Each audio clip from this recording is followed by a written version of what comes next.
Hello, I want to come on and chat about something that I've been seeing a lot over the last couple of weeks, and it's really affecting how people breathe into the ribs and do that lateral breath in hypopressive rest breaths. And it is sucking the belly in.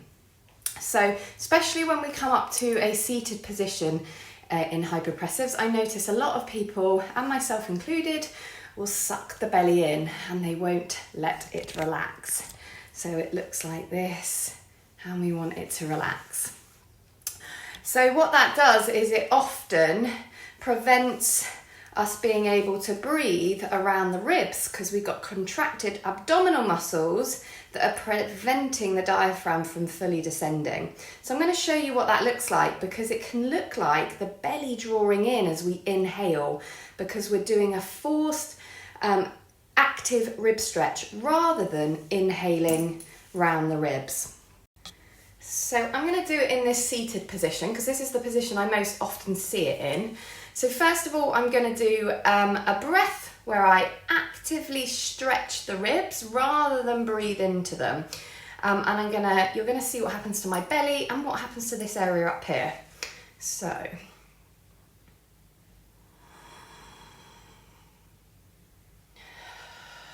I'm really trying to stretch the ribs as much as I can rather than breathing into them. This time I'm going to do a natural breath where I breathe all the way around the ribs. I'm really thinking about spreading that breath around the rib cage.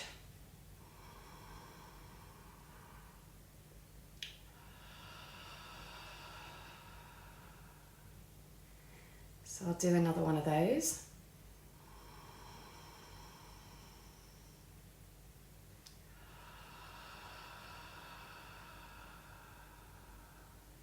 And I'll go back to doing the active stretching now. Can you see the difference? How my belly actually sucks in when I do that active stretching of the ribs. Rather than I'm breathing, when I'm breathing into my ribs, I get softening of the belly and overflow breath that will go into the belly. So I'm going to come and tell you why that matters. So why does it matter in our lateral breath? So when we breathe around the ribs, what happens is the diaphragm descends, it actually contracts, it pushes the abdominal contents down, and the pelvic floor muscles have to lengthen and release to allow that process to happen. And we want that to happen. We want there to be length in the muscles.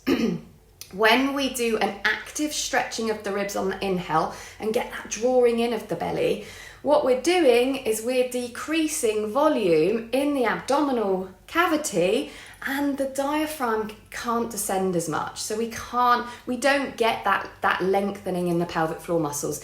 If anything, we might get pressure into the pelvic floor muscles, and the pelvic floor muscles aren't giving way or aren't lengthening, so that pressure is pushing down onto them. So yeah, we really want to work on breathing into the ribs in our seated position rather than actively stretching the ribs on an inhale. And to do that, we need to soften the belly as much as we can before we begin breathing. So I hope you found that useful. Drop in the comments and let me know if you've noticed yourself doing that. If you have, don't worry, it's really common and it is something that we can retrain.